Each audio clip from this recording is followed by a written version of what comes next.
예, 좀 쉬셨습니까? 예, 아까 동영상이 한 50분 됐나요?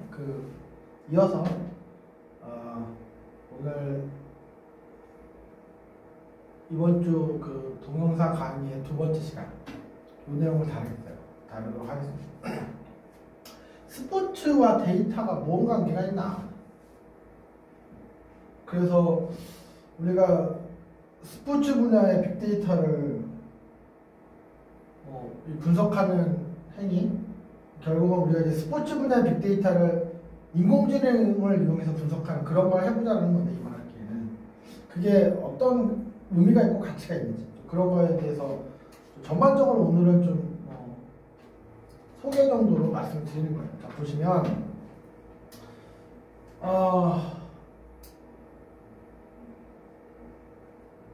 요 그림이 이제 뭐죠? 왼쪽은 야구에 대한 그림이고 오른쪽은 발레에 대한 그림인데, 야구 좋아하는 분들은 이분이 어떤 분인지 아실 거예요. 제키 로빈슨이라고 하는 분인데,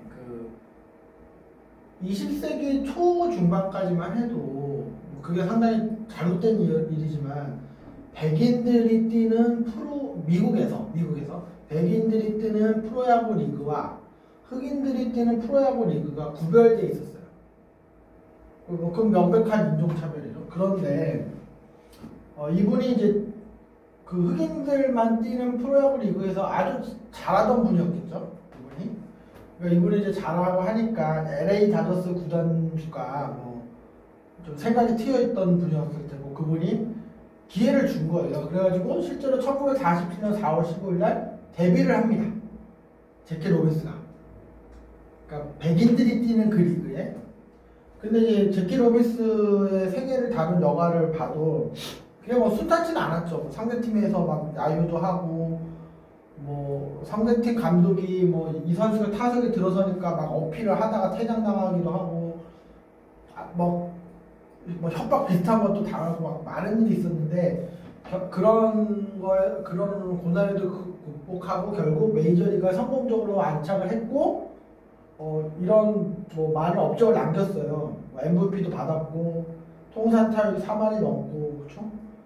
그러니까 이제 제키 로빈스가 백인들만 뛰는 리그에서, 그게 지금 우리가 알고 있는 메이저리그인데, 성공하는 걸 보고 이제 다른 흑인 선수들도 막 이제 진출을 한 거죠. 그래서 시간이 지나니까 더 이상 흑인이 뛰는 리그, 백인이 뛰는 리그를 나눌 필요가 없어지는 거고, 우리가 익히하는 현재 메이저리그가 될 거예요. 어떻게 보면 1947년에 이분 덕분에 야구 분야에서 흑인과 백인이 인종차별이 이제 벽이 드디어 없어지기 시작했다, 이렇게 볼 수 있는데, 옆에 보면은 이게 발레인데, 저는 발레는 잘 모르긴 합니다. 근데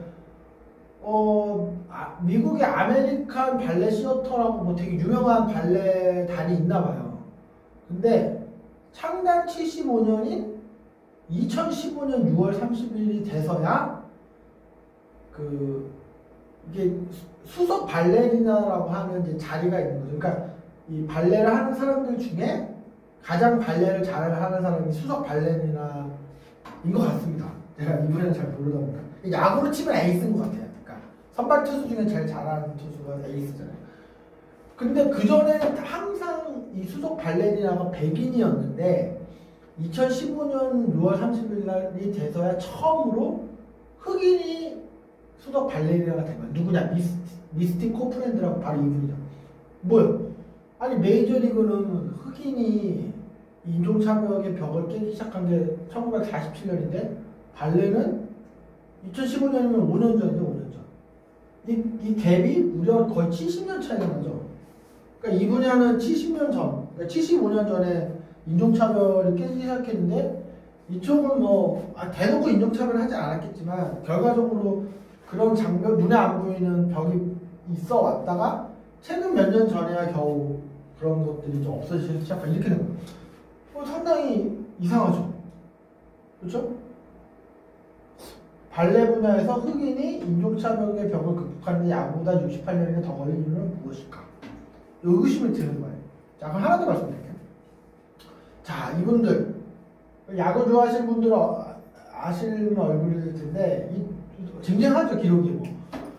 요미우리 자이언츠 400승 투수도 있고 뭐 우리가 익히아는 장훈 그쪽에서 살아계시니까 TV에 자주 나와. 요즘에 오타니 보고 뭐 투수도 하고 타자도 하고 뭐 뻘짓하지 말고 뭐 투수 할 거면 투수만 해라 막 이런 얘기도 막 하시는 분인데 뭐 한신 타이거즈 4번 타자도 있고 뭐 엄청난 뭐 선수들이잖아요. 근데 이 선수들의 공통점이 뭐냐면 전부 다 제일교표라는 거예요. 일본에 살고 있는 뭐 한국인 2세, 3세 뭐 이런 분들이죠. 근데 사실은 막 그 업적이 큰 사람들만 적은 거지 이거보다 실제로는 제일교포가 더 많아요. 일본 프로야구 안에. 이것도 참 신기한 일이죠. 그럼 뭐냐면은 이 두 가지 얘기를 묶어서 말씀드리면 이런 거예요. 그 야구가 왜 발레보다 인종차별이 깨지는 시기가 이렇게 빨랐느냐, 또는 일본 프로야구에서 제일교포가 왜 이렇게 많으냐, 이거에 대한 답은 물론 해석은 여러 가지가 있을 수도 있지만 저는 좀 이렇게 생각을 해봤습니다. 스포츠는 잘하는지 못하는지가 명확하잖아요. 뭘로 명확해지냐? 기록으로. 그 결국 데이터죠, 데이터. 그러니까 만약에 어떤 감독이 흑인을 쓰기가 싫어, 선수 기용을 하기가 싫어. 근데 그 선수의 기록이, 타율이, 홈런수가, 뭐 도루 성공률이 그 팀에서 제일 높아. 안 쓸 수가 없죠. 객관적으로 그 선수가 제일 잘하는 게 맞으니까. 제일 잘한다는 걸 뭘로 할 수 있죠? 데이터. 근데 발레 분야는 덜 그렇다는 거예요. 그러니까 저 사람이 좋은 발레리나인지 아닌지가 상당히 주관적이잖아요. 그러니까 그 어떤 데이터로 숫자로 보이는 게 아니기 때문에 지독한 편견을 가지고 있으면, 예를 들어 흑인은 발레를 잘할 수 없다, 이런 편견을 한번 가지고 있으면 깨기가 힘든 거죠. 자, 일본 사회에서 뭐 제가 잘 모르지만 제일교포들이 알게 모르게 차별이 있을 거라고 해요. 그러니까 뭐 편견도 있고 제일교포에 대한 차별도 있을 거라고 그러죠. 이분들이 일반적인 직장 생활을 했다면 그런 거를 이겨내고 뭐그 회사의 임원이 되거나 사장이 되거나 하는 게 진짜 어려울 수 있는데, 야구라고 하는 스포츠 분야는 그 사람이 제일교포든 아니든 간에 이 팀에서 홈런을 제일 많이 쳐. 4번 타자를 기용할 수밖에 없어요. 그렇죠? 이렇다는 거예요. 그러니까 스포츠 분야에서 데이터라는 거는 인종차별도 또는 어떤 제일교포의 차별도 극복시킬 수 있을 만큼 그런 의미가 있었는데, 핵심은 뭐냐면 스포츠 분야에서 데이터는 우리가 어떤 사실을 객관적으로 보여줄 수 있는 정말 중요한 기준이다. 그러니까 보조적인 의미가 아니고, 스포츠 분야에서 데이터라는 거는 그냥 재미로 어떤 수치를 보여주고 이런 수준이 아니라 스포츠를 스포츠답게 만들고 스포츠가 어떤 면에서는 다른 분야보다 더 나을 수도 있게 만드는 그런 의미라는 거예요, 데이터라는 게. 그러니까 뭐 다른 분야에서 데이터하고는 좀 많이 다른 거죠, 의미가.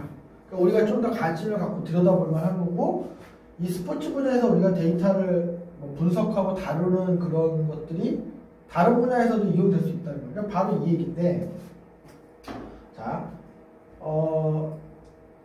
스포츠 말고도 분야가 많잖아요. 뭐 의료, 비즈니스, 법률, 뭐 교육, 뭐 그런 많은 분야 중에 이게 하나인데, 이게 지금 어떤 얘기를 하고 싶은 거냐면,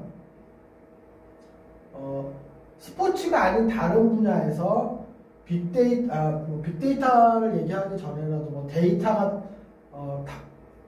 처리되고 활용되는 그런 방법들이 또 스포츠에도 적용이 되겠죠. 그러니까 예를 들어서 뭐 의료 분야에서 데이터를 다루는 방식이 스포츠 분야에서 적용될 수 있죠. 그렇죠? 그러면 스포츠 분야 안에서 그 방식이 계속 적용이 되면 어떤 성과를 내면은 반대로 스포츠 분야에서 데이터를 다루던 그 어떤 노하우, 기술이 또 다시 또 다른 분야에서도 활용되는 이런 사이클이라는 거예요. 그러니까 스포츠 분야에서 데이터가 어떻게 활용되냐는 거는 그게 스포츠에서만 끝나는 얘기가 아니라 그런 어떤 성과가 또 다른 분야로 갈 수 있고, 반대로 다른 분야에서 데이터가 다뤄지는 어떤 노하우나 기술이 스포츠 분야에 올 수도 있고, 계속 그렇다는 거예요. 그러니까 실제로 우리가 이제 어떤 경우가 있냐면, 우리가 뒷페이지에서 알파고 이벤트가 이게 4년 전에 있었어요. 2016년에 있었으니까. 그러니까 구글이 알파고라고 하는 인공지능 솔루션을 만들어서 이걸 이용해서 이세돌 이겼죠. 그렇죠? 그래서 지금 경기가 잘 안 풀려서 전표기도 지었던 건데, 이 알파고라고 하는 인공지능 솔루션이 원래는 그 금융 에너지 분야에서 쓰려고 만든 솔루션이었어요. 알파고라고 하는 인공지능 솔루션이. 그런데 어떤 일이 있었냐면, 금융 에너지 분야는 인공지능이 성과를 내고 있는지 아닌지 확인하기가 되게 힘들어요. 두 가지 이유가 있는데, 첫째는 금융 에너지 분야, 이런 분야는 변수가 한두 개가 아니죠. 그러니까 어떤 통제된 변수만 가지고 현상을 설명할 수 있는 게 아니고, 우리가 알지도 못한 수만 가지, 경제 분야 이런 건 진짜 말할 수도 없죠. 그러니까 변수 한 두세 개로 설명되는 게 아니고, 수십만 가지의 어떤 변수가 또 시차를 달리해서 영향을 끼쳐가지고 경제가 좋아지기도 하고 나빠지기도 하고 이런 분야이기 때문에, 우리가 인공지능을 가지고 어떤 성과를 냈을 때 그게 인공지능 덕분인지 아닌지 알기가 되게 힘들어요. 그런 이유가 하나 있고, 두 번째는 이런 스포츠가 아닌 금융, 유통, 물류, 제조, 마케팅, 행정, 교육 이런 분야들은 검증 주기가 무척 길어요. 검증 주기가. 그러니까 무슨 얘기냐면, 우리가 만약에 교육 분야에 인공지능을 적용했다고 칠게요. 그러면은 그게 성과가 나는지 확인하려면 한 20년을 기다려야죠. 왜 20년이냐? 지금 중고등학생들이 공부를 하는 시기에 우리가 인공지능을 도입해서 어떤 새로운 정책을 도입했다고 쳐요. 그럼 그 친구들이 사회에 나가서 기성세대가 되는 그때까지 기다려줘야, 그게 그 인공지능을 이용한 어떤 새로운 정책이랄까 이런 것들이 효과가 있는지 그때서야 확인이 되는 거예요. 의료 분야는 마찬가지죠. 그러니까 그게 정말 사람들의 건강에 도움이 됐는지 확인하려면 상당히 긴 시간 동안 추적 관찰을 해야 되고 이렇게 되는 겁니다. 그건 쉽지 않죠. 근데 스포츠는 어떤 장점이 있냐면, 변수가 되게 잘 통제돼요. 그러니까 무슨 얘기냐면은 승부 조작을 하거나 일부러 져주거나 그런 거가 아니라면, 모든 선수들, 모든 팀은 이기려고 최선을 다한다는 가정하에서 경기 외적으로 그렇게 잘못된 방법으로 개입되는 변수가 없죠. 원칙적으로. 그러니까 예를 들어서 날씨가 안 좋다 그러면 그거는 양팀 다 날씨가 안 좋은 거고, 한쪽 팀한테만 날씨가 안 좋은 그런 것들이 반영되는 게 아니고, 그렇죠. 날씨가 덥다 그러면 그 양팀 선수 모두한테 날씨가 더운 거고, 그런 식으로. 그러니까 변수가 상당히 잘 통제되어 있기 때문에, 그러니까 인공지능의 효과를 확인하기가 되게 좋아요. 그리고 스포츠 분야는 또 어떤 특징이 있냐면은 검증 주기가 무척 짧습니다. 그러니까 시합이 매일 있죠, 매일. 그러니까 매일 승패가 결정이 되고, 매 시즌 우승팀과 꼴등팀이 나와요. 그러니까 교육 분야처럼 20년 기다려도 그런 게 아니라는 거예요. 그리고 하나 더 얘기를 하자면, 스포츠 분야는 기준이 명확하죠. 그러니까 승패의 기준이 명확하죠. 그러니까 예를 들어서 축구를 예를 들자면, 저쪽 팀이 되게 체격들도 왜소하고, 드리블도 잘 못하고, 패스도 이상하게 하고, 그러는데 시합을 해보니까 이쪽 팀은 3골 넣고 저쪽 팀은 1골 넣었어. 그럼 이 팀이 이긴 거죠. 좀 못해 보이지만은 어쨌든 간에. 그러니까 축구라는 거는 골을 하나라도 더 넣고 덜 넣었으면 이긴 거잖아요. 그러니까 모든 스포츠는 그런 식으로 어느 팀이 더 잘하는 팀인지, 그 팀 내에서도 어떤 선수가 더 그 팀의 승리에 기여하는 선수인지가 객관적으로 나오기 때문에 인공지능의 어떤 성과를 확인하기가 되게 좋습니다. 그래서 보시면 이 알파고라고 하는 솔루션도 원래는 금융 에너지 분야에서 쓰려고 구글이 엄청난 돈을 들여서 만들었는데, 그 엄청난 돈이 어느 정도냐면은 작년에 구글이 이 알파고 개발하는데 한 10억 달러 정도를 적자를 봤어요. 그러니까 우리나라 돈 1조잖아요, 1조. 매년 그 정도의 돈을 들여서 이걸 개발을 하고 있는데, 얘네가 이제 금융 에너지 분야에서는 앞에서 설명드린 그런 문제가 있어서 이 솔루션의 성과가 제대로 측정이 안 되다 보니까 얘들이 생각을 바꿔서 바둑 분야로 온 거예요. 바둑 분야. 그러면 뭐 바둑이 스포츠랑 무슨 상관이냐 싶으시겠지만 뭐 바둑을 예술이자 도로 이해하는 사람도 있어요. 분명히. 하지만 스포츠적인 요소는 있죠. 바둑이. 실제로 북경 아시아 게임 때 바둑이 이제 정식 종목이었던 점도 있고 둘이 어쨌든 승패를 겨누고 승패 기준이 있고 뭐 규칙이 있고 룰이 있고 이것도 스포츠라고 봐도 되는 거예요. 그래서 알파고가 스포츠 분야의 하나인 바둑에서 엄청난 성과를 거뒀잖아요. 2016년에 이세돌을 이긴 다음에는 이제 바둑 세계 챔피언이라고 할 수 있는 중국의 커제한테는 뭐 거의 뭐 압도적으로 이겼어요. 그래서 구글의 인공지능 솔루션이 실제로 제대로 돌아간다는 걸 확인한 다음에 지금은 이 솔루션이 금융 에너지 분야 다시 돌아갔어요. 자, 그럼 이게 무슨 얘기냐? 스포츠 분야에서 인공지능이 어떻게 쓰이는지를 확인을 우리가 유심히 바라보면 그 기술과 방법론이 다른 분야로 시차를 두고 확대가 될 것이기 때문에 다른 분야에서는 어떻게 쓰이는지 알 수가 있다는 거죠. 반대로 뭐 다른 분야에서 검증이 어렵다든지 여러 이런저런 이유로 막히는 게 있으면 또 스포츠 분야를 가져와서 우리가 해볼 수가 있고, 그러니까 이게 단순히 스포츠 분야에서만의 얘기가 아니라는 거예요. 그러니까 스포츠 분야의 빅데이터를 우리가 인공지능을 이용해서 분석한다는 것이 스포츠 분야에서만 써먹을 수 있는 얘기가 아니고 이렇게 분야를 넘나드는 그런 맥락 속에 있는 일인 거예요. 그러니까 스포츠 분야가 빅데이터를 인공지능으로 분석하는 가장 좋은 실험장인 거죠. 그래서 실제로 이거 뭐 미국 기준이지만 스포츠 분야에서 인공지능이 어떻게 쓰이는지를 관심을 갖고 계속 보시면 그게 곧 빅데이터와 인공지능의 미래다 라고 얘기해도 크게 틀린 건 아닙니다. 자, 이런 상황이다 보니 스포츠 분야가 우리가 빅데이터를 인공지능으로 분석하는 거를 잘하면 엄청난 성과를 거두기가 좋은 분야라는 거예요. 이게 무슨 사례냐면 우리 앞에 월드컵이 러시아 월드컵이었고 그 앞에 월드컵이 브라질 월드컵이었죠. 그러니까 브라질에서 개최를 한 거죠. 그러니까 개최국이 브라질이니까 브라질이 당연히 우승을 목표를 했겠죠. 그렇죠? 브라질이 그때 당시만 해도 뭐 지금도 피파 랭킹이 높지만 뭐 브라질이 피파 랭킹 세계 1위였을 거고 독일이 2위였을 거야 아마. 근데 독일이 이제 무슨 생각을 가졌냐면은 우리가 월드컵 본선에 당연히 나갈 것이고 뭐 독일이 유럽에서야 뭐 막먹던 나라니까 월드컵 조별 예선도 뭐 가뿐히 통과할 것이다. 그러면 이제 16강부터 시작하잖아요. 토너먼트가 16강, 8강, 중결승, 결승 이렇게 쭉 올라가는데 그 토너먼트를 올라가는 중에 브라질을 반드시 만날 거라고 예상해서 상식적으로 당연하죠. 뭐 결승에서 만날지 8강에서 만날지는 모르지만 브라질을 이겨야 우승을 하는 거예요.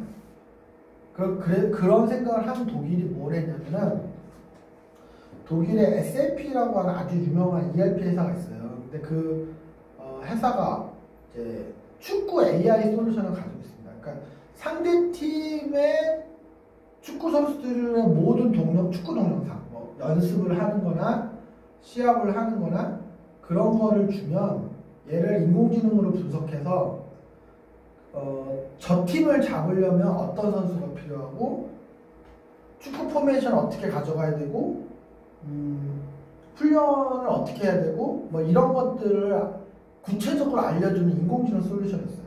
그래서 독일 국가대표 팀이 그 회사의 그 축구 AI 솔루션을 활용해서 4년 동안 브라질을 대비한 거예요. 4년 동안. 그 당시 감독, 지금도 감독을 하고 있는 레브 감독이 이제 이 인공지능 솔루션을 이용해서 브라질 축구대표 선수가 될 가능성이 단 1%라도 있는 모든 브라질 내에 있는 선수들의 동영상을 다 수집했어요. 그러니까 뭐 훈련 동영상, 수비 동영상 이런 거죠. 그걸 가지고 인공지능을 솔루션을 돌려서 이 팀을 잡으려면 어떤 선수가 필요하고 뭐 수비 전술, 뭐 포메이션 어떻게 가져가야 되는지 이런 것들을 결정한 다음에 실제로 거기에 맞게 팀을 연습시킨 거예요. 그래서 실제로 예상대로 준결승전에서 만났네요. 독일하고 브라질.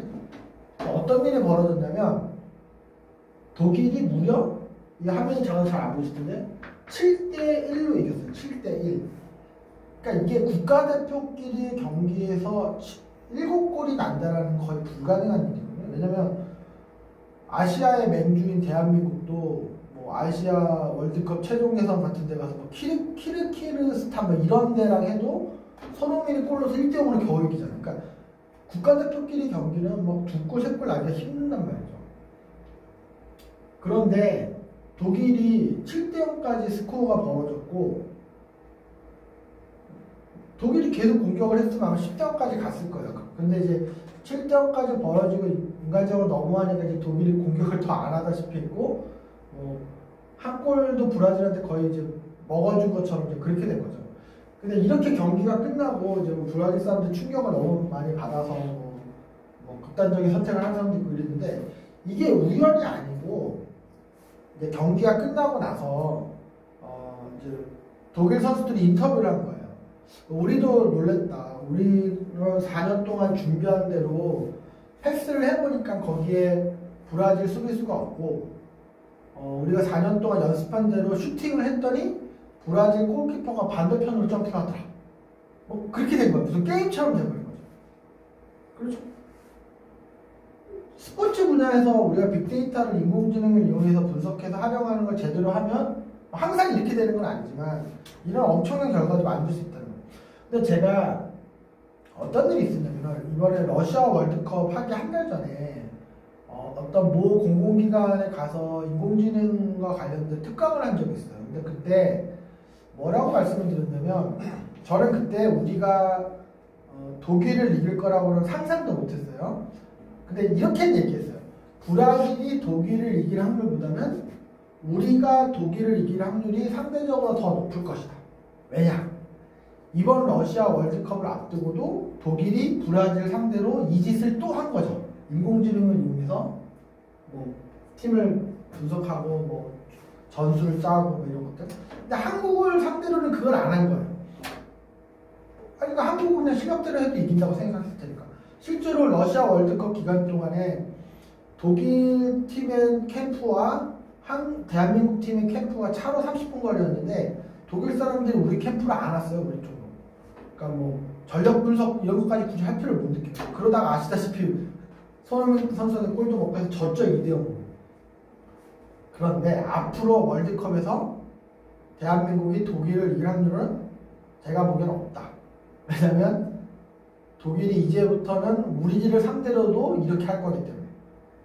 그래서 스포츠 토토 하시는 분들은 참고하시는 게 좋고. 또 이런 얘기도 있죠. 그 메시 선수가 현존하는 뭐 엄청난 세계 최고의 선수잖아요. 그건 분명하잖아요. 근데 메시 선수가 FC 바르셀로나에서는 뭐 엄청난 퍼포먼스를 보이는데 아르헨티나 국가대표팀에서는 그렇지는 않다 보니까 뭐 메시 선수가 뭐 국가대표팀에서 태업하는 거 아니냐 뭐 이런 억측도 있고 했었는데요. 그거는 이제 메시 탓이 아니고 우리가 하나 놓치고 있는 게 있는데 월드컵 본선에서 아르헨티나가 유럽팀을 상대로 지금 16연패 중이에요. 그거 모르시죠? 불과 한 10년 전만 해도 어떤 얘기가 있었냐면 월드컵을 유럽에서 하면 유럽팀이 우승하고 남미 쪽에서 월드컵을 하면 남미팀이 우승한다. 이제 그런 약간 불문율 같은 게 있었어요. 그러니까 사실은 이 브라질 월드컵 분명히 남미에서 개최했으니까 뭐 브라질이 우승하든 아르헨티나 우승하든 이랬어야 되는데 실제로는 뭐 독일이 우승한 걸 아시잖아요. 이게 얼마 전에 깨진 거예요. 근데 뭐냐면은 유럽에 있는 모든 축구팀은 독일처럼 이렇게 지독하게 인공지능을 쓰지는 않더라도 정도의 차이가 있지 빅데이터를 인공지능으로 분석해서 어떤 대비를 하고 이런 수준으로 거의 다 가 있는 거예요. 근데 여전히 아르헨티나를 포함한 남미 팀들은 아직까지 개인기 타령을 하고 있기 때문에 이런 추세라면 앞으로 남미 팀에서 월드컵 우승팀이 나올 확률은 없는 거죠. 그런 상황입니다. 자, 지금 이제 좀 사례를 제가 좀 가져왔는데, 자, 여기 링크가 있어요. 그래서 이거는 여러분들이 이 파워포인트에 있는 게 다 유튜브 링크거든요, 대부분. 이거를 실제로 들어가서 한번 보시면 될 것 같아요. 여기서 틀는 것보다는 설명을 좀 드리면은 첫 번째 건 뭐냐면은 그 야구 분야에서 주자들의 도루 성공률을 인공지능이 실시간으로 예측하는 거예요. 그러니까 이건 이런 겁니다. 그러니까 우리가 예를 들어서 어떤 선수가 도루를 500번 했는데 400번 성공했으면 이 선수의 도루 성공률은 80%죠. 그러니까 오늘도 80%고 내일도 80%고 그렇게 계속 그 선수는 80%인 거예요. 왜냐면 500번 시도해서 400번 성공했으니까. 그 선수의 도루 성공률 80%라고 하는 게 틀린 말은 아니죠. 근데 실제로는 그 어떤 주자가 도루에 성공할 확률이 1년 내내 똑같지 않잖아요. 뭐 상대팀 투수의 뭐 예를 들어서 이제 뭐죠? 견제를 하는 능력, 뭐 상대팀 포수의 능력, 뭐 날씨, 뭐 아니면 이루수하고 유격수가 얼마나 태그 플레이를 잘하냐라든지 막 여러 가지 그런 요소를 가지고 실제로는 이게 다르잖아요. 근데 그거를 그때그때 사람이 계산하기 힘들죠. 근데 인공지능은 그걸 할 수 있다는 거예요. 그러니까 뭐볼 카운트 상황이라든지 경기가 뭐 초반인지 중반인지 종반인지라든지 뭐 점수차가 많이 나는 적게라든지 이런 많은 변수를 다 고려해서 도루 성공률을 예측하는 이런 걸 할 수 있다. 이 링크 보시면 그런 게 나와요. 그 다음에 인공지능을 활용해서 외야 타구가 잡힐 확률을 예측할 수 있어요. 그러니까 이걸 왜 중요하냐면 내야수들이 처리해야 되는 땅볼은 우리가 그걸 딱 보면 그걸 제대로 잡았으면 수비를 잘한 거고 그걸 놓쳤으면 에러한 거잖아요. 그러니까 어떻게 보면 야구에서 내야수들이 수비를 잘한다 못한다라는 거는 사람이 판단하기가 좀 쉬울 수가 있어요. 뭐 땅볼을 잘 잡았는지 땅볼을 놓쳤는지 다 세면 되니까. 근데 외야 타구는 좀 잘 안 보여요. 저게 잘하는 건지 못하는 건지. 무슨 얘기냐면 외야수들이 에러를 그렇게 많이 하는 경우가 거의 없기 때문에 뭐 어쨌든 잡는단 말이에요. 어떤 건 잡고 어떤 건 못 잡아서 안타가 되고 하는데 우리 눈에는 저게 쉬운 거를 못 잡은 건지 어려운 거를 잡은 건지가 되게 막연한데 인공지능이 그걸 다 계산할 수 있어요. 그러니까 무슨 뜻이냐면 어떤 타구가 이렇게 중견수 뒤로 땅 뜨면은 인공지능이 리그 평균의 중견수였다면 이 타구를 잡을 확률이 뭐 20%였다 이렇게 계산하는 거예요. 근데 만약에 그 선수가 실제로 그걸 잡아냈다. 그러면은 이건 무슨 얘기가 되냐면 20%의 확률로 잡을 수 있는 그만큼 잡기 어려운 타구를 이 선수는 잡았다는 거예요. 그러니까 그런 플레이를 많이 했다라는 거는 팀에 도움이 됐다는 그런 거죠. 그러니까 외야수들이 수비를 잘한다 못한다는 것보다 객관적으로 판단할 수 있다. 여기 쭉 얘기를 내려가 보면 미식 축구에서 이제 와일드 리시버, 그러니까 뭐 쿼터백이 던지면 와일드 리시버 뭐 가서 잡잖아요. 그러니까 이런 것도 마찬가지로 확률 예측을 할 수 있어요. 이거 어디에 써먹는 거냐면 경기가 끝나고 리뷰를 할 때 쿼터백이 이렇게 전진 패스를 할 수 있고 그걸 잡을 수 있는 예를 들어 와일드 리시버가 3명이 있었다고 칠게요. 그럼 각각의 와일드 리시버가 그 상황에서 실제로 그 볼을 잡을 수 있는 확률이 얼마인지를 계산해서 다음 경기에서는 이왕이면 확률이 높은 선수한테 던지는 게 좋으니까. 그러니까 우리가 경기를 분석할 때 이런 것도 좀 객관적인 기술을 쓸 수 있고 밑에는 우리가 축구 시합이 한 90분, 뭐 추가 시간까지 하면 94분 이렇게 될 텐데 뭐 예를 들어서 지금까지는 뭐 패스를 몇 번 했고 패스 성공을 몇 번이고 다 수기로 셌잖아요 이렇게. 근데 인공지능을 이용하면 그런 것도 좀 자동으로 된다 이런 얘기입니다. 자, 이런 사례를 한번 보시고요. 지금부터 얘기 드리려고 하는 거는 그 인공지능 얘기는 아니에요. 인공지능 얘기는 아닌데 사실 이런 거죠. 스포츠 분야에 있는 빅데이터를 인공지능으로 분석해서 뭐 독일이 브라질을 월드컵 준결승전에서 이겼듯이 그런 엄청난 일을 만들어 내려면은 기술 자체도 중요하지만 그 분야에 있는 수많은 이해관계자들을 설득할 수 있어야 돼요. 근데 그것이 무척 어렵다. 왜냐면 제가 경영하고 있는 회사도 그걸 못하고 있는 거예요 지금.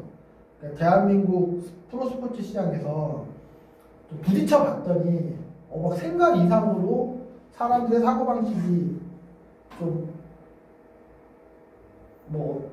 보수적이에요. 그래서 저 되게 애를 먹고 있는데, 지금 이제 쭉 말씀드리려고 하는 사례는 야구 분야에서 세이버 매트릭스에 대한 얘기예요. 그러니까 세이버 매트릭스라는 건 뭐냐면 야구 분야의 어떤 통계학 같은 건데, 일반적인 통계학하고 세이버 매트릭스의 차이는 뭐냐 이런 거예요. 그러니까 기존에는 야구 전문가들, 야구를 잘 알고 있는 야구 전문가들이 야구를 잘하는 사람들이 그 야구에 대한 어떤 통계적인 모델을 만들어서 그걸 가지고 선수를 분석하거나 뭐 예측하거나 이렇게 했다면, 세이버 매트릭스는 뭐 고등학생 아니면 저 같은 그냥 야구 팬, 뭐 동네 아저씨 아줌마 이런 그냥 보통의 사람들이 다양한 가설을 내세우고 그 가설을 또 야구 통계를 이용해서 검증도 해보고 실제로 의미가 있는 거는 또 실제 야구 시합에 활용도 해보고 이렇게 해보자라는 거예요. 그러니까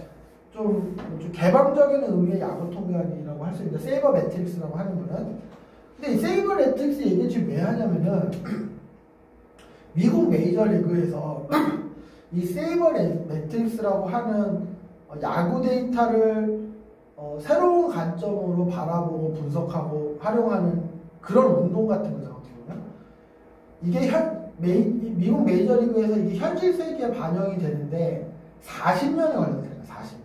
1970년대 후반부터 최근까지 그 1년에 가져가지고 설명하려고 하는 거예요. 그러니까 세이버 매트릭스라고 하는 새로운 관점의 야구 통계, 이런 것들이 현실 세계에서 사람들을 이해시키고 납득시키고 뭐 논쟁이 붙고 막 이렇게 하는데 40년이 걸린 것처럼, 빅데이터, 스포츠 분야에서 빅데이터를 인공지능을 활용해서 결과를 내는 이런 것도 그냥 그 기술을 그냥 가져와서 이거 한번 써보세요 이러면서 이래서 되는 일이 아니고, 사람들이 얘기를 듣고 절충하고 타협하고 또 좋은 의견이 있으면 수용해주고 막 이런 걸 해야 된다는 거예요.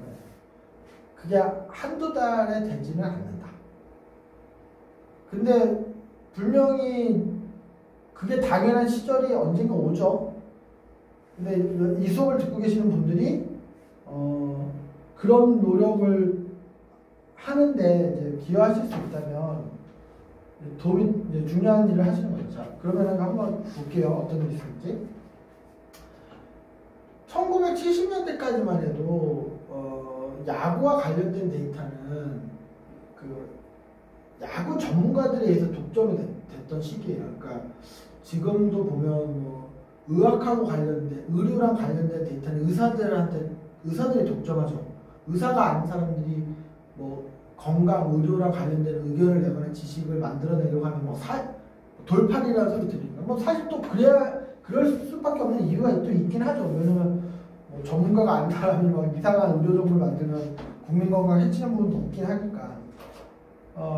어쨌든 현재로서는 의료 분야의 데이터, 지식은, 기술은, 정보는 이제 의사들이 독점하고, 법률하고 관련된 그런 지식들은 또 판사, 검사, 변호사들이 독점하는 거예요. 뭐 지금 그런 것처럼 1970년대만 해도 야구랑 관련된 데이터는 메이저리그 사무국에 있는 기록원들 같은 그런 소수 전문가 집단만이 수집하고 분석하는 거지, 보통의 사람들은 뭐 그런가 보다 하고 뭐 이 사람들이 분석한 결과를 그냥 믿어야 되는 그런 시대였다는 거야. 그런데 이 빌 제임스라는 분이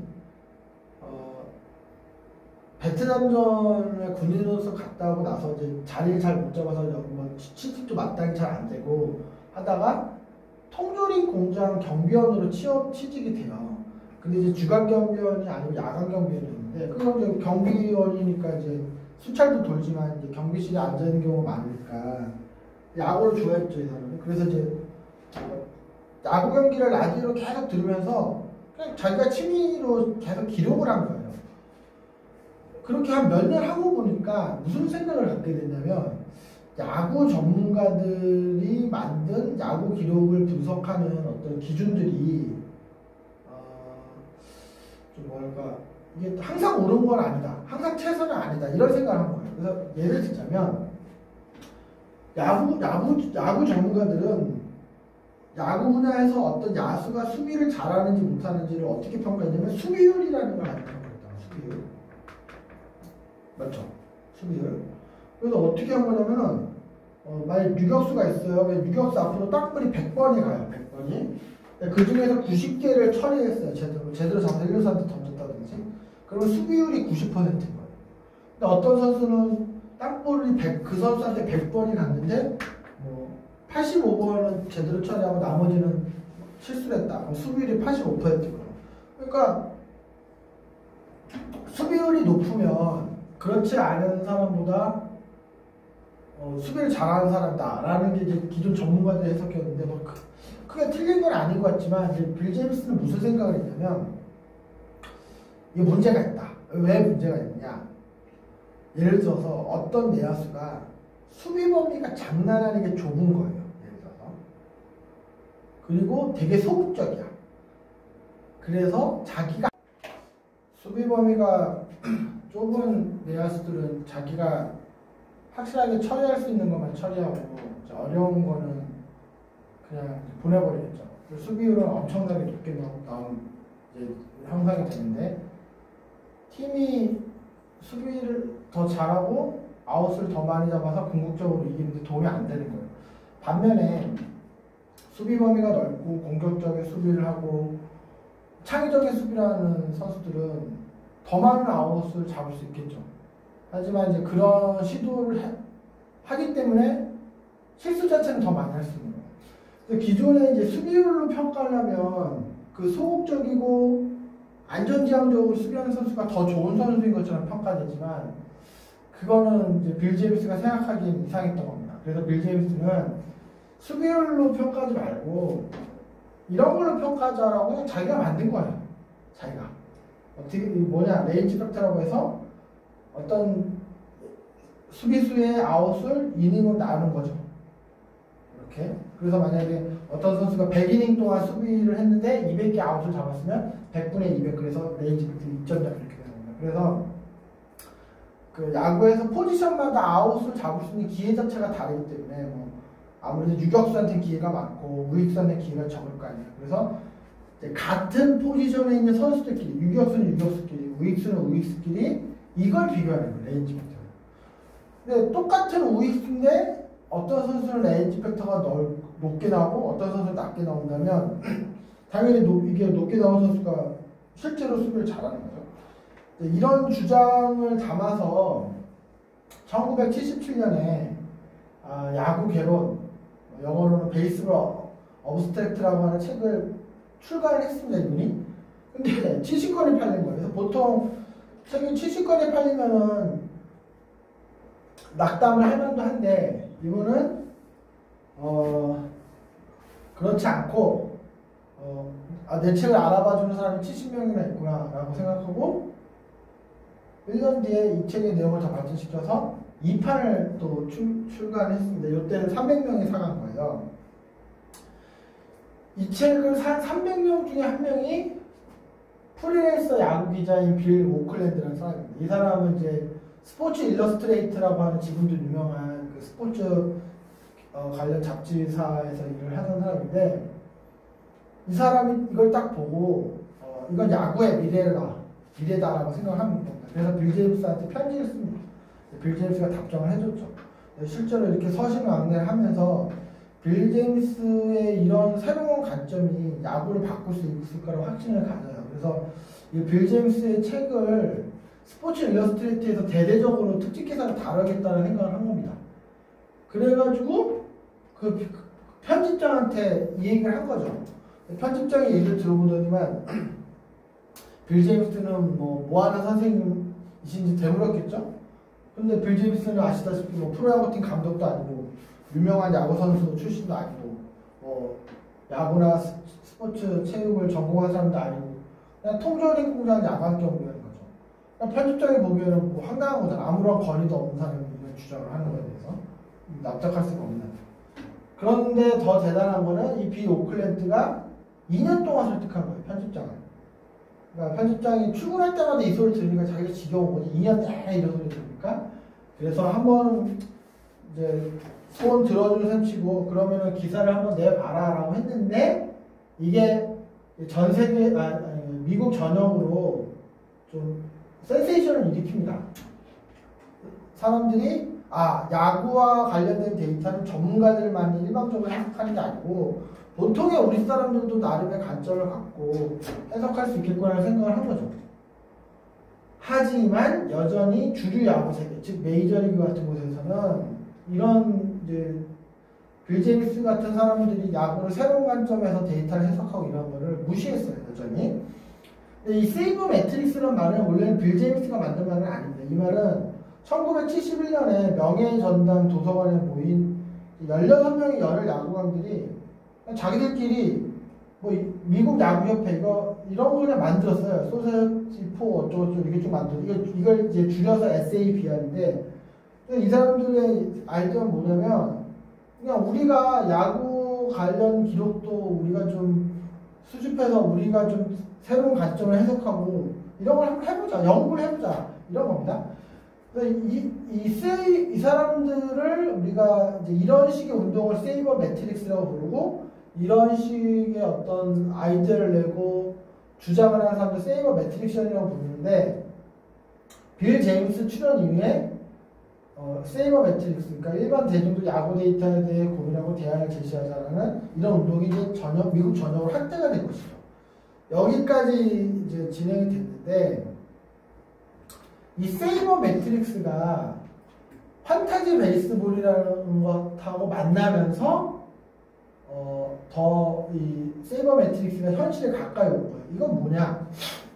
그 1980년대 초에 오클랜드 이 오클랜드가 누구냐면 이 앞에 이 사람 기자 비용입니다. 이 사람을 포함해서 뉴욕에 살고 있는 이제 필라델피아 필리스라고 하는 메이저리그 팀을 응원하는 그런 사람들이 이제 매주 로티세티라고 하는 프랑스 요리점에 모여서 어떤 게임을 즐겼냐면 이제 종이랑 펜을 가지고 판타지 베이스볼 게임을 즐겼어요. 그러니까 이 판타지 베이스볼을 이 사람들이 만든 건 아니고 이 게임의 이제 원형이라고 할 수 있는 그 이전에 어떤 보드 게임 같은 게 있었는데 이거는 이제 어떤 식으로 진행이 되냐면 오늘 저녁에 예를 들어 프로야구 경기가 있으면 프로야구 경기가 시작하기 전에 제가 가상의 라인업을 종이에 적는 거예요. 그래서 1번 타자는 뭐 삼성 라이온즈에 두고 2번 타자는 뭐 두산 베어스에 두고 이렇게 쭉 적습니다.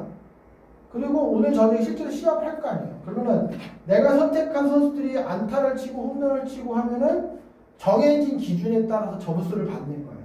반대로 내가 선택한 선수가 뭐 삼진을 당한다든지 병살타를 치면 점수가 마이너스가 되는 거고, 그래서 그 점수를 다 더한 게 내 점수가 되는 거죠. 그래서 다음날 다시 모여서 내가 뽑았던 선수들이 실제 경기에서 그 한 명 한 명이 좋은 플레이를 했다면 내가 이긴 거죠. 근데 이거 이긴 게 중요한 게 아니고 내가 그만큼 선수 보는 눈이 있었다, 뭐 그런 얘기가 되는 거니까 누가 더 선수 보는 눈이 있는지를 경쟁하는 그런 게임이다 할 수 있는데, 근데 이 게임의 관건은 그렇게 치면 이제 아주 유명하고 잘한 선수들만 가지고 팀을 하나 만들면 되는데 이 게임 안에서 셀러리 캡 같은 게 있어요. 그러니까 선수들 개개인이 가상의 연봉이 책정돼 있고 내가 그 선수들을 내 라인업에 넣기 위해서 쓸 수 있는 가상의 돈이 한정돼 있어요. 그래서 내가 그래서 아주 유명한 선수 두세 명만 뽑아버리면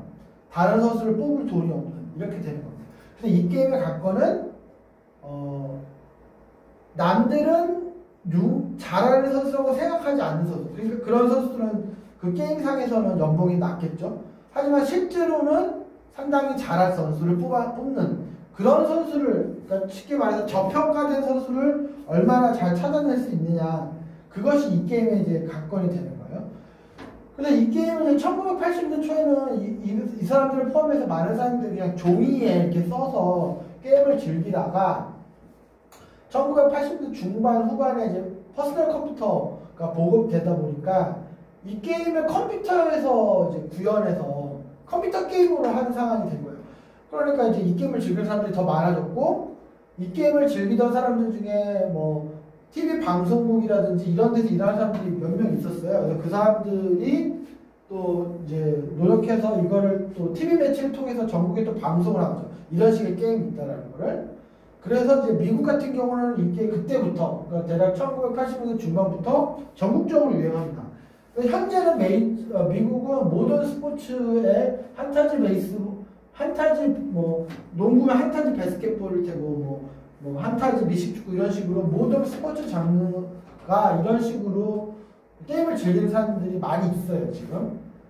그런데 어떤 일이 벌어지냐면 한타지 베이스볼에서 어쨌든 선수를 뽑아야 되잖아요. 근데 그거를 감으로 뽑은 거예요 사람들이. 아, 이 선수 오늘 잘할 것 같다. 이 선수 오늘 잘할 것 같다. 이런 식으로. 근데 어떤 사람들이 세이버 매트릭스를 이용해서 뽑기 시작한 거예요. 그러니까 뭐 앞에서 말한 뭐 이런 기준이라든지, 그러니까 세이버 매트릭스를 하는 사람들이 되게 다양한 어떤 기준, 데이터를 분석하는 방법을 창의적으로 많이 제시했으니까 그런 걸 기준으로 선수를 뽑아보니 그런 선수들이 실제 경기에서 실제로 잘하는 거예요. 그래서 시간이 지나다 보니까 판타지 베이스볼에서는 세이버 매트릭스를 이용해서 선수를 뽑는 게 당연한 일이 돼버립니다. 즉 세이버 매트릭스의 효용이 입증되기 시작한 거죠. 그냥 그게 재미있는 걸로 그치는 일이 아니라 정말 선수를 평가하고 선수의 성과를 예측하는 데 쓰일 수 있다라는 생각이 들어온 거예요. 하지만 여전히 메이저리그에서는 세이버 매트릭스를 무시하고 있었다. 이거는 야구를 잘 모르는 사람들이 하는 얘기다. 그 정도로 생각한 거죠. 그런데 오클랜드 어스레티스라고 하는 팀이 세이버 매트릭스가 현실 세계 야구에 도입된 데 큰 역할을 합니다. 왜 그러냐면은 이 80년대 초에 그 예비역 해병대 장교이자 그 지역의 변호사였던 샌디 앤더슨이라는 사람이 이 사람도 베트남전 갔다 온 해병대 장교 출신인데 오클랜드 어스레틱스의 재정자문을 맡게 돼요.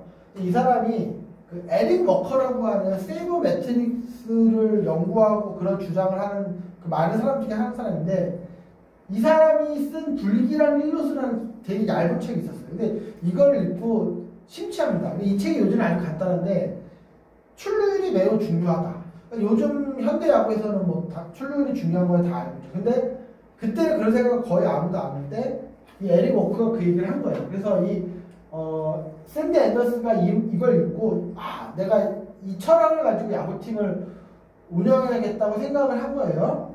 그래서 그 오클랜드 산하 마이너 리그 팀을 운영할 때는 출루율을 중요하다는 강조를 계속합니다. 그래서 출루율이 낮은 선수는 뭐 상위 리그로 습격을 안 시켜준다든지 코치들한테도 출루율을 높이는 방향으로 선수를 훈련시키고 지도하는 얘기를 한다든지 계속 그렇게 했는데 이게 좀 벽에 부딪히게 돼요. 왜냐면 막상 선수들이 메이저리그에 올라오고 나면 출루율이 높은 것보다는 뭐 홈런을 많이 치고 타율이 높고 해야 자기들이 인기가 많아지고 연봉을 많이 받다 보니까 잘 안 됐습니다, 이 말은.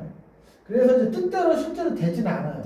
그러다가 또 더더구나 이때까지만 해도 오클랜드라는 팀은 돈이 매우 많은 팀이었어요. 그러니까 이 팀의 구단주가 하스 구단주라는 사람인데 돈이 아주 많은 사람이기 때문에 그냥 잘하는 선수를 많은 돈을 주고 데리고 와서 그냥 쓰면 되는 거예요.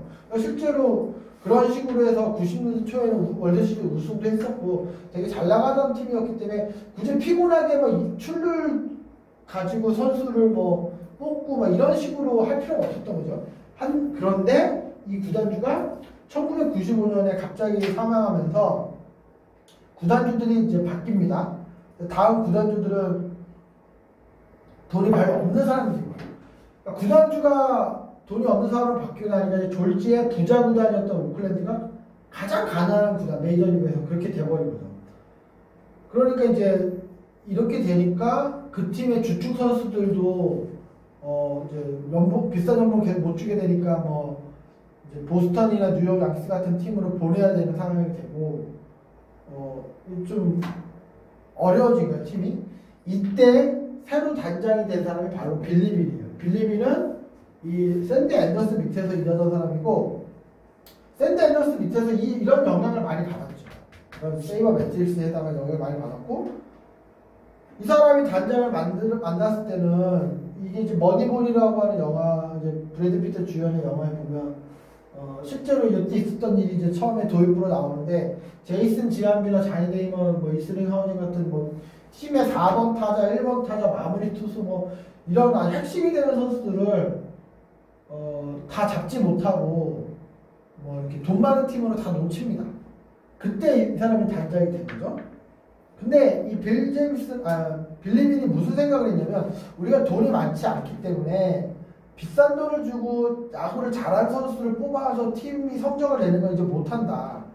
그러면은 어떤 선수를 우리가 영입해야 되느냐고 했을 때 빌리빈이 이제 생각해낸 건 그거예요. 그러니까 우리가 5툴 플레이어라고 해서 5가지 능력을 다 가지고 있으면 훌륭한 선수라고 하는데 첫째는 타율이 높고 그러니까 컨택 능력이 좋고 장타력이 있고 도루를 잘하고 수비가 좋고 어깨가 강한 이 5가지가 다 갖춰지면 엄청 비싼 선수겠죠.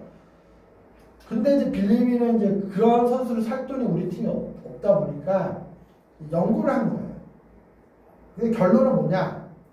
출루율이 높고 홈런을 1년에 한 15개 정도 칠 수 있고 도루는 못해도 되고 수비는 평균 이상이고 타율은 뭐 평균 좀 미치어도 되는 이런 정도의 선수가 몸값 대비 요새 흔히 하는 말로 가성비가 최고인 거야. 팀이 이기는데 도움이 되는.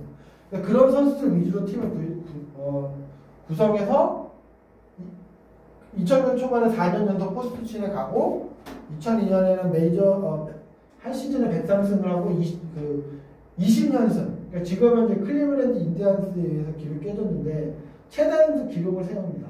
그래서 세이버 매트릭스가 현실 야구에서도 적용해서 성과를 낼 수 있다는 게 처음으로 입증이 돼요. 그때 2000년대 초반에. 하지만 여전히 이런 거는 세이버 매트릭스 도입하고 이런 거는 가난한 구단에서나 돈이 없으니까 어쩔 수 없이 하는 일이라는 그런 생각을 다른 메이저리그 팀들이 한 거죠. 아직까지는. 그런데 이 생각이 또 언제 바뀌냐? 요분 덕분에 바뀝니다. 이 사람은 존 헨리라고 하는 사람인데 헤지펀드로 돈을 많이 벌잖아요. 그러니까 이 사람은 헤지펀드로 돈을 벌 때 어떻게 벌었냐면 보통 사람들이 가지고 있는 편견과 데이터를 분석했을 때 나오는 사실이 다를 때 그 차이에서 어떤 돈을 버는 기회를 찾는. 그러니까 예를 들자면 뭐 최근으로 치면 코로나19 때문에 뭐 우리나라 경제도 어렵고 전 세계적으로 경제도 막 그렇잖아요. 약간 다들 패닉이 빠져서 실제 주식도 엄청나게 떨어지고 막 그러고 있는데 심리적으로는 다들 그런 생각을 하는 거죠. 근데 만약에 데이터를 분석해 보니까 뭐 경제 어떤 그런 경제 지표가 나쁘지 않다라고 하면 이 사람은 과감하게 투자를 하는 거예요. 뭐 그런 식으로 좀 데이터를 믿고 투자를 해서 돈을 많이 버거요. 근데 이 사람들이 돈을 벌 만큼 벌었기 때문에 이제 그런 생각, 그러니까 데이터에 어떤 진리가 있고 인간의 편견과 다른 부분을 다른 사실 데이터에서 찾을 수 있다. 뭐 그런 식의 생각을 했던 이 사람도 세이버 매트릭스에 심취해 있었어요. 세이버 매트릭스. 지금 계속 얘기합니다. 그래서 그거를 실제 팀에 접목을 해보자 싶어가지고 이제 그런 꿈을 갖고 플로리다 마린스를 인수를 해가지고 세이버 매트릭스를 여기서 이 사람들이 자기가 구단주니까 앞에 사람들처럼 단장들하고 보다 더 힘이 있잖아요. 자기가 돈을 내는 사람이니까. 그래서 이제 플로리다 마린스를 세이버 매트릭스 철학을 가지고 운영할 수 있을 줄 알았는데 현장의 반발이 엄청난 거예요. 야구도 모르고 금융 분야에서 일하던 사람이 뭐 이래라 저래라 한다 그러면서 뭐 선수들도 반발하고 코치고 감독들도 반발하고 이러니까 완전 실패한 거예요. 그런 시도가. 그런데 그때 마침 보스턴 레드삭스가 매물로 나옵니다. 그래서 이 사람이 이거다 싶어가지고 플로리다 마린스를 어떤 미술상한테 팔아버리고 보스턴 레드삭스를 인수해요. 근데 이 팀 가지고 세이버 매트릭스 제대로 도입해보고 이런 생각을 한 거죠. 그 다음에 이 사람이 한 일이 뭐냐면 빌 제미스, 그 앞에 말한 그 통조림 공장 야간 경비원 그 사람이 계속 제야에서 활동했는데 수석 고문으로 임명합니다. 그리고 앞에서 말한 이 빌리빈을 단장으로 데려오고 싶었던 거예요. 빌리빈 이 사람은 단장으로. 근데 시즌이 막 시작이 됐기 때문에 시즌 도중에는 다른 팀 단장하고 어떤 영입과 관련된 협상을 하고 이런 걸 할 수 없는 규정이 있나 봐요. 그래도 이 사람이 과감하게 그 당시 현재 보스턴 레드삭스 단장을 그냥 해임시켜버리고 한 시즌 내내 그냥 단장이 없는 상태로 보스턴 레드삭스가 뭐 그번 시즌을 그냥 버리고 그냥 시즌 끝날 때까지 쭉 갑니다. 시간이. 시즌이 끝날 때 그때서야 빌리빈한테 오퍼를 해요. 프로 스포츠 역사상 단장 역사상 최고 연봉을 주고 너가 그렇게 오클랜드 같이 돈 없는 그런 팀에서 애먹지 말고 보스턴 레드삭스는 뭐 팬들도 많고 돈도 많은 그런 팀 여기 와서 같이 세이버 매트릭스를 가지고 우리가 야구를 바꾸는 그런 걸 해보자라고 제안을 합니다.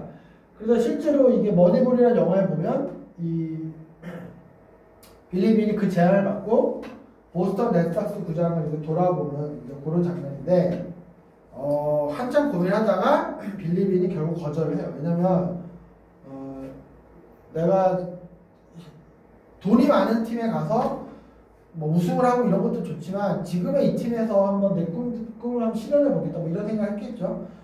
그래서 거절하고 차선책으로 그 당시 또 잠깐 갑자기 생각이 안 나는데 그러니까 이런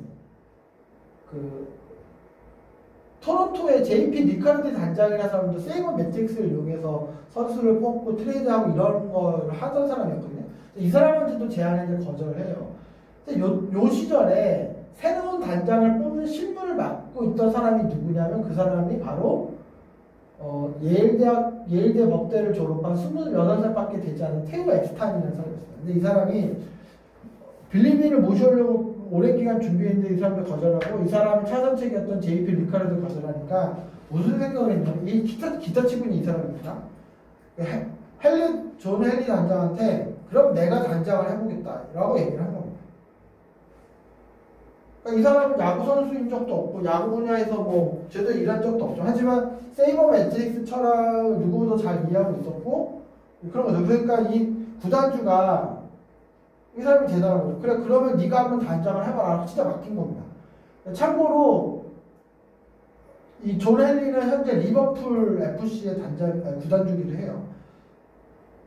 그리고 이 테오 앱스타인은 세이버 매트릭스 철학을 활용해서 2년 뒤인 2004년에 밤비노의 저주를 깨고 86년 만에 보스턴 레드삭스를 월드시리즈 우승시켰죠. 그러니까 밤비노의 저주가 뭐냐면 옛날에 베이브 루스의 별명이 밤비노였는데 보스턴 레드삭스에서 뛰고 있던 베이브 루스를 이제 뉴욕 양키스에 트레이드 해버렸잖아요.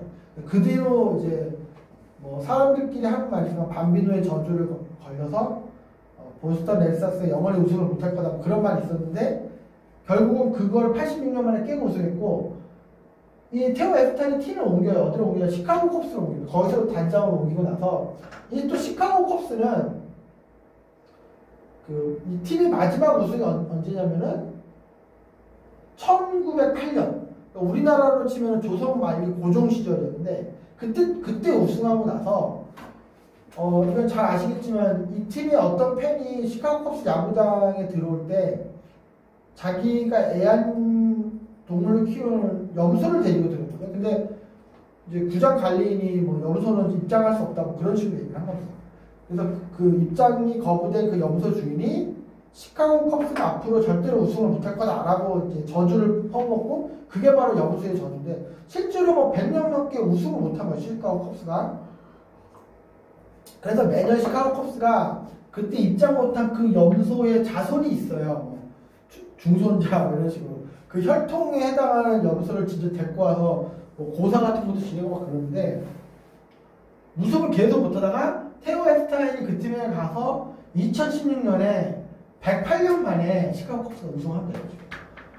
그러면 자 이게 어떻게 된 거냐면 1977년에 빌 제임스에서 시작된 세이버 매트릭스가 40년 만에 현실 세계에 적용이 된 거죠. 근데 지금은 지금은 메이저리그에서 이 세이버 매트릭스는 당연한 일이에요. 이제 30개 팀이 다 있게 쓰고, 그러니까 뭐 예를 들자면은 최근에 우승 몇 번 한, 물론 사인 훔치기 때문에 요거 있긴 하지만은 휴스턴 애스트로스 같은 경우는 2011년부터 2013년까지 3년 연속 100팬 이상을 당했는데, 이 세이버 매트릭스의 최정점에 있다고 볼 수 있는 르나우르 단장이 리빌딩은 뭐냐면 이제 좀 당장에 못하는 팀이 유망한 선수들 위주로 뽑고 뭐 이렇게 팀의 체질을 완전히 바꾸는 거 같아요. 그걸 한 4년 만에 월드 시리즈 우승을 했죠, 아시다시피. 그러니까 이런 일들이 계속 벌어지고 있는 거예요. 그러니까 지금까지 얘기는 뭐냐면 세이버 매트릭스라고 하는 데이터를 새롭게 해석하고 그런 어떤 방법, 철학 이런 것들이 현실 세계에서 적용되는데 40년이 걸린다. 그러니까 그 기술 자체가 중요한 게 아니고, 그러니까 세이버 매트릭스가 뭐 구체적인 사례를 그냥 쭉 적어봤습니다. 그래서 출루율이 중요하다는 게 발견됐고요. 이게 머니볼이고, 그 다음에 수비 시프트가 되게 파워풀하다. 그래서 요즘에는 야구에서 수비 시프트를 너무 많이 해서 좀 야구 재미없. 그러니까 뭐 요즘에는 야구에서 수비 시프트를 너무 많이 해서 야구가 좀 재미없어진 부분도 있는데, 아무튼 이제 수비 시프트가 중요하고 효과가 있다는 것도 발견이 됐고, 그 다음에 이제 포스 프레이밍이 중요하다는 것도 발견됐어요. 이것도 뭐냐면은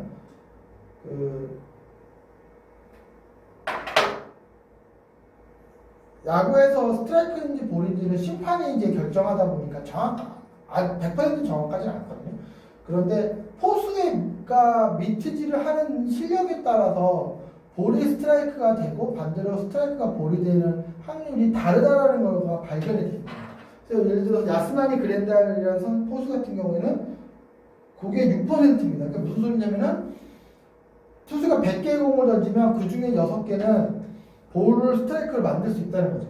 그러니까 이 선수가 심판을 속여서 더 많은 스트라이크를 만들어내는 거 어떻게 보면 한 경기에서 스트라이크 6개가 엄청난 거죠. 그러니까 이거를 옛날에는 아무도 모르고 있었는데 포수마다 이런 능력의 차이가 있다는 걸 알게 됐고, 이런 능력이 높은 포수를 이제 기용한 팀들은 이제 성과를 보는 그러니까 이런 식의 일들이 있었던 겁니다. 그 다음에 이제 오클랜드가 이제 머니볼 2.0이라는 걸 또 발견했고요. 이건 뭐냐면은 수비 시프트가 대유행하다 보니까 그 수비 시프트를 하는 팀들은 땅볼을 많이 유도하는 투수를 선호하게 됐어요. 그러니까 그 직구를 던져도 직구가 끝에 싱커나 투심처럼 약간씩 가라앉는 이런 선발 투수를 쓰게 되면 그런 투수의 볼은 때려도 이제 땅볼이 되거든요. 근데 이제 야구에서는 예전부터 이제 어떤 얘기가 있었냐면 어려서부터 타자들을 가르칠 때 골프 스윙을 하지 말라고 가르쳐요. 왜냐면 그렇게 밑에서 위로 걷어올리는 스윙을 하면 맞아도 타구가 플라이볼이 되죠. 붕 뜨죠. 그러면 홈런이 되지 않는 이상 외야 플라이로 쉽게 죽는단 말이죠. 그래서 특히 일본 야구 같이 이제 동양 야구가 그런 게 강한데 배트를 위에서 밑으로 치게끔 자꾸 유도를 합니다. 다운 스윙이라고 하는데 그렇게 스윙을 하면 강한 땅볼이 나오거나 라인 드라이브가 나오는 거죠. 그래서 이제 스윙을 밑에서 위로 하는 어퍼 스윙을 하는 선수들보다 다운 스윙을 하는 선수들이 더 비쌌는데 수비 시프트 야구가 유행하면서 투수들의 공도 가라앉는 공이 많다 보니까 투수의 공도 가라앉는데 스윙도 밑으로 치면 땅볼이 더 나는 거예요. 더 심하게. 그러니까 투수의 공이 밑으로 이렇게 가라앉는 성향이 강한 때는 골프 스윙을 해줘야 이 두 개가 만나서 라인 드라이브로 가는 거예요. 그래서 극단적인 어퍼 스윙을 하는 타자들이 이 수비 시프트 야구 시대에는 더 좋을 수 있다는 걸 오클랜드가 처음 찾아냅니다. 그래서 이제 어퍼 스윙하는 타자들은 보통 인기가 없기 때문에 팀에서 방출되는 경우도 많고 그랬는데 그런 선수를 대거 수집해서 또 엄청난 재미를 봐요. 오클랜드가 이런 식으로 성과를 보고 또 다른 팀이 따라가고 계속 그런 일의 연속이에요. 또 컵스가 또 뭘 발견했냐면 선발 투수가 아주 강력할 때는 수비 시프트를 안 하는 게 낫다는 걸 또 발견해요. 왜 그러냐면은 투수의 구위가 강할 때는 위력적일 때는 타자가 치고 싶은 쪽으로 못 치고 빗 맞는 거예요. 그러면 정상 수비를 했으면 그 타구를 잡았을 텐데 걔네 수비 시프트를 해서 그게 안타가 되는 경우가 또 나오는 거죠. 그러니까 투수가 강할 때는 수비 시프트를 안 하는 게 낫다. 뭐 이런 식으로 계속 이런 식의 혁신이 벌어집니다. 야구 분야에서. 그러다 보니까 뭐 타율은 낮아지지만 홈런은 많아지는 뭐 그런 식의 일이 벌어지는데 지금 이제 메이저리그를 보시면 그냥 선수들이 열심히 하고 선수들이 잘하고 그런 문제가 아니라 이렇게 데이터를 분석해서 어떤 패턴을 찾아내고 그 패턴을 먼저 찾아낸 팀이 앞서 나가고 다른 팀이 그걸 또 똑같이 베끼기 때문에 이제 그건 더 이상 무기가 아닌 게 되고 그런 일의 무한 반복인 거예요. 근데 이제 지금 얘기한 건 세이버 매트릭스 기준으로 얘기한 거고 최근에는 인공지능, 빅데이터를 인공지능으로 분석한 일도 똑같은 그런 일들이 계속 벌어지고 있습니다. 그래서 이게 이제 현실 세계 있는 스포츠에서 인공지능이 도입됐을 때 벌어지는 일을 설명하기 위해서 이런 얘기를 한 거고요. 생각보다 오랜 시간이 걸립니다. 오랜 시간이. 하지만 이런 일이 이뤄지고 나서는 또 당연한 일이 돼버린다. 이런 것들이.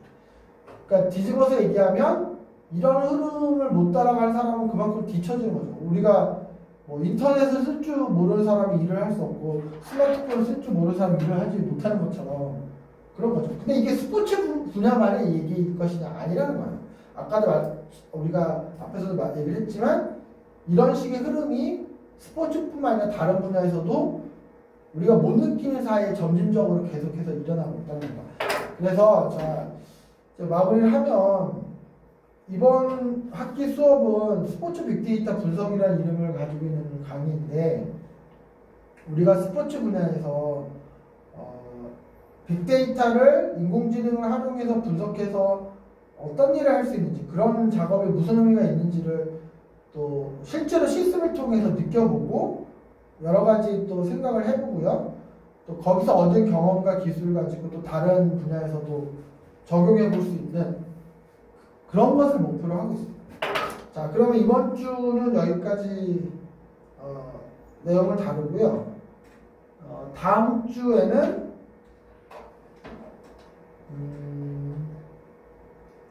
다음 주 목표 자 보시죠. 다음 주는 요거죠. 2주차는 요거고 아까도 말한 것처럼 이 클래스 게시판에 이런 걸 좀 남겨주시면 좋겠습니다. 자, 여기까지 하겠습니다.